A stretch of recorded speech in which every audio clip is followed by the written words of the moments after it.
Hi guys, எல்லோருக்கும் வணக்கம். எப்பவுமே சந்தோஷமாக இருக்க வாழ்க்கையில் தொடர்ந்து முயற்சி செஞ்சுக்கிட்டே இருங்க. நன்றி. இன்னைக்கு நம்ம பார்க்க போகிற ஒரு பதிவு என்னென்னா, ஒரு அற்புதமான பதிவு. நான் தொடர்ந்து படிச்சுட்டு இருக்கக்கூடிய ஒரு புத்தகத்தில் படிக்கும் போது ஒரு ஆச்சரியமான ஒரு தகவல் ஒன்று வந்துச்சு.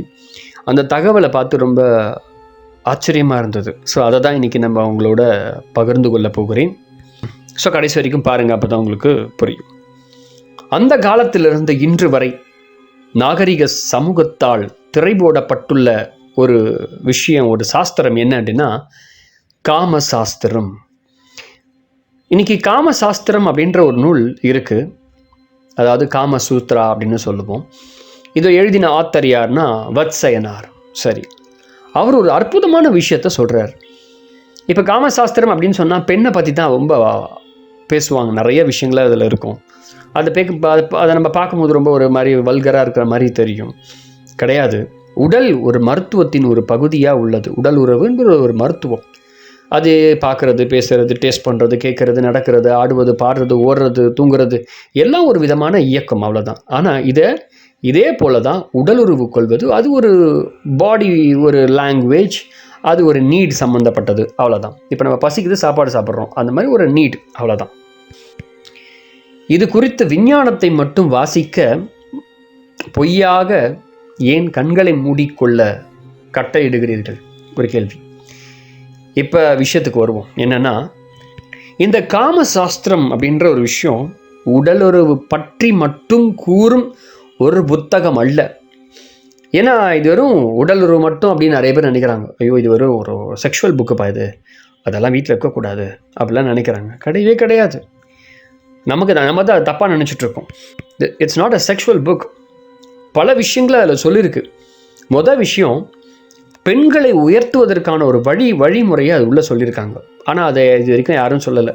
சில பேர் என்ன சொல்லுவாங்கன்னா, பெண்கள் 4 விதம், 5 விதம், 6 விதம், இப்படி அப்படி தான் பேசுறதுக்கு நம்ம நிறைய விஷயம் சொல்லுவோம். ஆனால் அதுக்குள்ளே ஒரு ஆச்சரியமான தகவல் உள்ளே மறைக்கப்பட்டிருக்கிறது. என்னென்னா, இந்த உலகத்தில் ஒரு பெண்களை உயர்வுபடுத்துவதற்காகவும் முதல் நிலையாக முயற்சி எடுக்கப்பட்ட ஒரே நூல் எதுனா அதுதான் காமசாஸ்திரம்.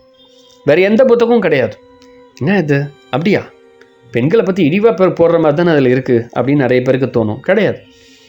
பெண்களுக்கு ஒரு பல விஷயங்களை அவங்க தெரிஞ்சு வச்சுக்கணும் அப்படின்னு சொல்லி ஒரு இது கொடுக்குறாங்க. எது அப்படின்னா, செஞ்சே தீரணும், வேறு வழி இல்லை நீ அப்படின்னு சொல்லி வத்சயனார் சொல்கிறார். கண்டிப்பு அப்படின்றார். செஞ்சே தீரணும் அப்படின்னா, அன்று முதல் இன்று வரை ஒரு பெண் இந்த சமூகத்தில் எதிர்கொள்ள வேண்டிய வாழ்வியல் பிரச்சனைகளுக்கான தீர்வு என்னன்னா, ஆயுதங்களை ஒரு பெண்ணுக்கு சமர்ப்பணம் செய்கிறது இந்த காமசாஸ்திரத்தினுடைய பகுதி. ஆனால் இந்த காமசாஸ்திரம் ஒரு பெண்ணை குறித்ததான விஷயம் அப்படின்னு ஒரு ஆணை குறித்ததான விஷயம் நினைக்கிறோம். முக்கியமாக பெண்ணுக்கு இந்த நூல் சமர்ப்பணம் கொடுக்குது. அப்போ காமசாஸ்திரத்தை அறிவை பெற வேண்டிய ஒரு பெண், இப்போ வத்சயனார் ஒரு முக்கியத்துவம் கொடுக்கிறார். என்னன்னா, ஒரு பெண் நீ காமசாஸ்திரத்தை பற்றி தெரிஞ்சுக்கணுன்னா அதுக்கு முன்னாடி இவ்வளோ விஷயம் உங்ககிட்ட இருக்கணுன்றார். அது இல்லை அப்படின்னா இந்த காமசாஸ்திரம் உனக்கு கம்ப்ளீட் ஆகாது. அப்போ ஒரு பெண்ணுக்கு ஒரு முக்கியத்துவத்தை இந்த காமசாஸ்திரம் சொல்லுது. என்னென்னா, ஒரு பெண் இந்த செக்ஷுவல் ரிலேட்டடாக அவங்களுக்கு அந்த விஷயத்தை கற்றுக் கொடுக்கறதுக்கு முன்னாடி ஒரு பெண்ணுக்கு 64 கலையும் தெரிஞ்சிருக்கணுமா. என்ன அது, ஒரு பெண்ணுக்கு என்னெல்லாம் தெரிஞ்சிருக்கணும் அப்படின்னு சொல்லி காமசாஸ்திரத்தில் வத்சயனார் சொல்கிறார். என்ன சொல்கிறாருன்னா, இது பெண்ணுக்கு மட்டும் இல்லை, ஆணுக்கும் சேர்த்து தான் சொல்கிறேன், 2 பேருக்கும் தான். நிறைய பேர் ஒரு காமசாஸ்திர புக்கு வெறும் செக்ஷுவல் புக்கு மாதிரி அப்படின்னு நினைக்கிறாங்க. கிடையாது. அது இந்த மாதிரி விஷயங்கள் இருக்கான்னு கேட்டால் ஆச்சரியமான தகவல் தான் இருக்குது. இதெல்லாம் முதல் 64 கலையும் சொல்கிறேன். இதில் உங்களுக்கு என்ன இருக்குன்னு சொல்லி கமெண்ட் பண்ணுங்கள். ஒன்று மட்டும் இல்லை, 64 இருக்கணும்னு வத்சயனாருடைய கருத்து.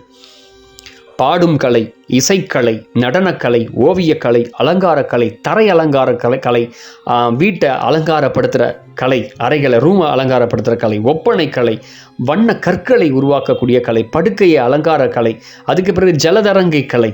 ஜலதரங்கினா என்ன, ஒரு பாட்டில் சின்ன ஒரு குண்டானில் ஒரு பாட்டில் தண்ணியை ஊற்றி ஒரு சின்ன ஒரு குச்சை வச்சு தட்ட ஒரு சவுண்டு வரும், தண்ணியை சுற்றி அதை சொல்கிறார். அடுத்தது நீச்சல் கலை, அதுக்கு பிறகு தந்திர கலை, காமசாஸ்திரம் தெரிஞ்சுக்கிறதுக்கு முன்னாடி மந்திர தந்திர கலையாக தெரிஞ்சுக்கணுமா. அடுத்தது மலர் கலை, மலர் அலங்கார கலை, உடை அலங்கார கலை, செவி அலங்கார கலை, வாசனாதி திரவிய கலை, சென்ட் அதை ரெடி பண்ண தெரிஞ்சிருக்கணுமா.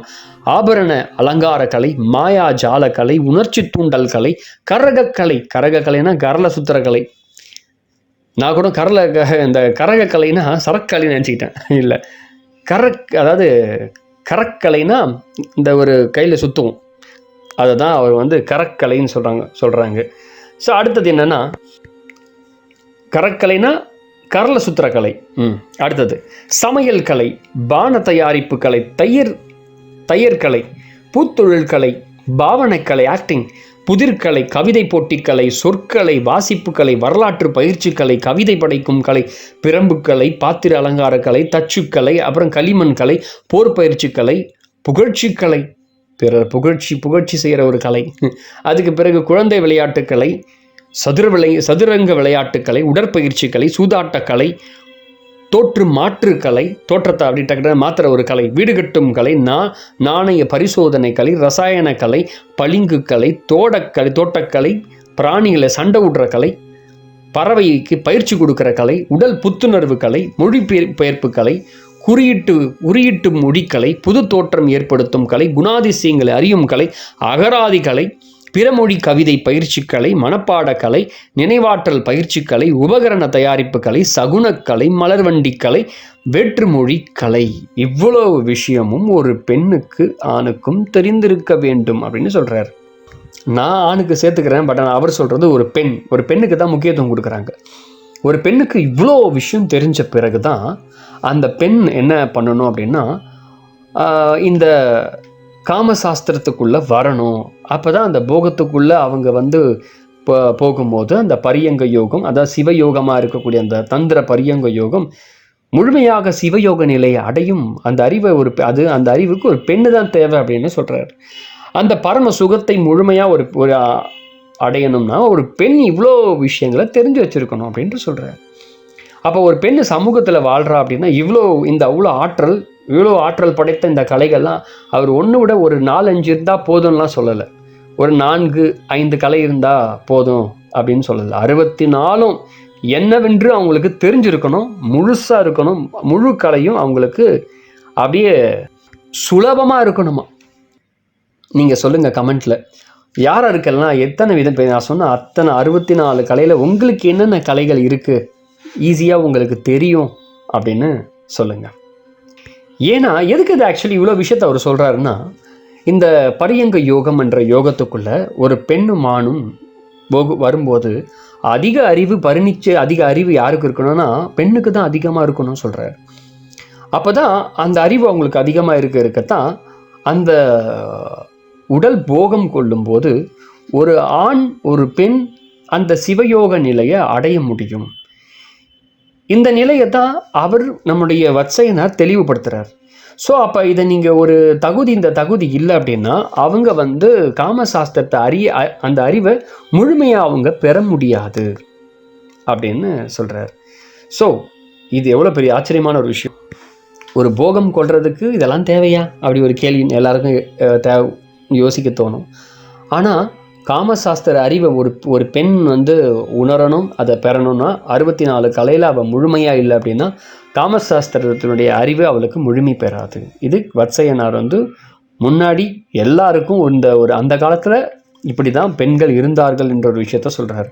நீங்கள் நினச்சி பாருங்கள், அந்த காலத்தில் பெண்கள் எவ்வளோ ஒரு சக்தி படைத்தவங்களாக இருந்திருக்காங்க. அப்போ எவ்வளோ விஷயம் ஒரு பெண் என்பவளுக்கு 64 கலையும் அவங்களுக்கு தெரிஞ்சிருந்ததுன்னா அவங்க எப்படிப்பட்ட ஒரு பயங்கரமான டேலண்டட். ஸோ இந்த டேலண்டடை இந்த எல்லா இடத்துலையும் அவங்கக்கிட்ட வெளிப்படுத்தணும் அப்படின்னு சொல்லி வத்சயனார் சொல்கிறார். வெறும் காமசாஸ்திரம் புக்கு வெறும் ஒரு காமத்தை குறித்ததான பேசுகிறதுக்கு மட்டும் கிடையாது. ஒரு பெண்ணை உயர்நிலையில் வைத்த ஒரு நூல் அப்படின்னா ஃபஸ்ட்டு இந்த உலகத்தில் இன்ட்ரடியூஸ் ஆகி ஒரு பெண் உயர்ந்த இடத்துல வைக்கணும், அவளுக்கு இதெல்லாம் தெரிஞ்சிருக்கணும் அப்படின்னு சொன்ன முதல் நூல் காமசாஸ்திரம். அதனால் இந்த காமசாஸ்திர புத்தகத்தை எல்லாரும் படிங்க. அதில் ஒன்றும் பார்க்குறதுக்கு எந்த தவறும் அப்படி ஒன்றும் இருக்காது. அது கொஞ்சம் ரொம்ப ஈஸியாக இருக்கும். அந்த புத்தகத்தை அந்த அறிவை பெறது மட்டும் முக்கியம் கிடையாது, அப்படின்னு வத்சேனா சொல்கிறார். வெறும் காமசாஸ்திரத்தில் சொல்லப்பட்ட அந்த அறிவை மட்டும் ஒரு பெண் ஒரு ஆணும் பெறுவது முக்கியம் இல்லை. இவ்வளோ விஷயமும் ஒரு பெண்ணுக்கு முழுமையாக தெரிஞ்சிருக்கணும். அதுக்கு பிறகு தான் அந்த பெண் அதுக்குள்ளே போகும்போது அந்த நிலையை, உயர்நிலையை ஒரு பெண்ணால் முழுமை பெற இயலும். முழுமையான அந்த காமம் நிலையை ஒரு பெண்ணால் பெற முடியும் அப்படின்னு சொல்கிறாரு. இதெல்லாம் முக்கியம். எதுக்கு இதெல்லாம் சொல்கிறாருன்னா, இந்த பூமியில் ஒரு பெண் வாழ்கிறா அப்படின்னா அந்த பெண்ணுக்கு இதெல்லாம் தெரிஞ்சிருக்கணும், 64ம் தெரிஞ்சிருக்கணும் அப்படின்னு ஒரு முக்கியத்துவம் வைக்கிறார். இதை இந்த விஷயத்தை நான் படிக்கும்போது ரொம்ப ஆச்சரியமாக இருந்தது எனக்கு. அப்போ இந்த காமசாஸ்திர புக்கு வெறும் செக்ஷுவல் அந்த ரீதியாக தான் இருக்கும் அப்படின்னு நான் நினச்சிட்டு இருந்தேன். ஸோ அந்த புத்தகத்தை முறையாக படிச்சிங்க அப்படின்னா இவ்வளோ விஷயம் ஒரு பெண்ணுக்கு முதல் முறையாக முன்னுரிமை கொடுத்த முதல் நூல் காமசாஸ்திரம். படிங்க, அந்த புத்தகத்தை வாங்கி, ஆன்லைனில் இருக்குது, எல்லா இடத்துலையும் விற்கும். ஸோ அந்த புத்தகத்தை வாங்கி படிங்க. சில பேர் நிறைய மொழிபெயர்ப்பார்கள், நிறைய டிரான்ஸ்லேட் பண்ணி ரொம்ப அற்புதமாக அதை வந்து ஈஸியான சில நம்முடைய வார்த்தைகளுக்கு தகுந்த மாதிரி நிறைய மொழி பெயர்த்திருக்காங்க. ஸோ அந்த டிரான்ஸ்லேட் பண்ண புத்தகத்தை வாங்கி படிக்கும்போது இன்னும் நிறைய விஷயங்கள் நமக்கு புரிய வரும். ஒரு பெண்ணுக்கு, எனக்கே இது ஆச்சரியமாக இருந்தது, இவ்வளோ விஷயம் ஒரு பெண் இருக்குது. இப்போ நீங்கள் கற்பனை பண்ணி பாருங்கள், ஒரு பெண்ணோ ஆணோ இந்த வீடியோ பார்க்குற நீங்கள் கொஞ்சம் கற்பனை பண்ணி பாருங்கள். அந்த காலத்தில் ஒரு பெண் என்பவள் இவ்வளோ விஷயத்த ஒரு பெண் தெரிஞ்சிருக்கிறா அப்படின்னுக்கும் போது, இப்போ நான் எனக்கு யோசனை வந்துச்சு, மந்திர தந்திரக்கெல்லாம் எதுக்கு ஒரு பெண்ணுக்கு தெரியணும்? மாயாஜால கதைலாம் எதுக்கு தெரியணும்? ஆனால் தெரியணும். அதுவும் கரக கலையெல்லாம் தெரியணுமா? கரலை கட்டை எடுத்து சுத்தணும், இதெல்லாம் தெரியணும். ஏன் ஒரு சண்டை விடணும்? ஒரு பிராணிக்கு போய் சண்டை விடணும்? ஆம்பளைங்க தான் அதை பண்ணணும் கிடையாது. இதெல்லாம் ஒரு பெண்ணு செய்கிற வேலைன்றார். ஆண்கள் செய்கிற எல்லா வேலைகளுக்கும் இதெல்லாம் ஒரு பெண்ணுக்கு தெரிஞ்சிருக்கணும் அப்படின்னு சொல்லி முக்கியத்துவம் கொடுக்கிறார். அதாவது ஆண்களுக்கு சமம் என்கிற அந்த சமத்தை கொடுத்த முதல் நூல் அதுதான் காமசாஸ்திரம். ஸோ காமசாஸ்திர புத்தகத்துடைய வேல்யூ வந்து இன்றைக்கி நிறைய பேருக்கு புரியலை, அந்த புத்தகத்துடைய வேல்யூ. ஸோ நான் படிச்சுட்ருக்கேன், அதில் பார்க்கும்போது ஆச்சரியமாக இருந்தது. உண்மையாகவே நான் படிக்கும்போது ஆச்சரியமாக இருந்தது. ஒரு பெண்ணுக்கு இவ்வளோ வேல்யூவை கொடுத்துருக்காங்களே, இவ்வளோ பெரிய புத்தகம். ஆனால் அந்த புத்தகத்துக்கு வேல்யூ இல்லாமல் போச்சே. அது ஒரு செக்ஷுவல் புக்கும் ஓரம் கட்டிட்டோம். அந்த புத்தகத்தை எங்கன்னா இருந்தால் கூட அதை பார்க்க விட மாட்டாங்க, அப்படியே ஓரமாகிட்டு அப்படியே போயிடுவாங்க நிறைய பேர். பார்த்தீங்கன்னா எடுத்து படிங்க. வீட்டில் எல்லார் வீட்லேயும் எப்படி வந்து எல்லார் வீட்லேயும் பைபிள், குரான் இதெல்லாம் இருக்கோ, பகவத்கீதா இருக்கோ, அதே மாதிரி இந்த புக்கும் இருக்க வேண்டிய புத்தகம் தான். அவ்வளோ பெரிய அற்புதமான விஷயத்தை இந்த புத்தகத்தில் சொல்லப்பட்டிருக்கு. ஒரு பெண்ணுக்கு இவ்வளோ கலைகள் தெரிஞ்சிருந்தால் அந்த பெண் எப்படிப்பட்ட ஒரு ஆற்றல் வாய்ந்த ஒரு பெண்ணாக இருப்பாங்க. நீங்களே கற்பனை பண்ணி அந்த பெண்ணுடைய அறிவையும் சக்தியையும் பற்றி கமெண்ட் பண்ணுங்கள், பார்ப்போம். மிக்க நன்றி. ஸோ அடுத்த பதிவில் காமசாஸ்திரம் சம்மந்தப்பட்ட இன்னும் நிறைய விஷயங்களை பற்றி நம்ம வந்து தொடர்ந்து பார்ப்போம். மிக்க நன்றி. ஸோ ஃபஸ்ட் டைம் வீடியோ பார்க்குறீங்கன்னா மறக்காமல் வீடியோவை சப்ஸ்கிரைப் பண்ணுங்கள், அப்போ தான் அடுத்த வீடியோ வரும். நிறைய பேருக்கு வீடியோவை ஷேர் பண்ணுங்கள் கூட. தொடர்ந்து இணைந்திருங்கள் வினோதனுடன். நன்றி.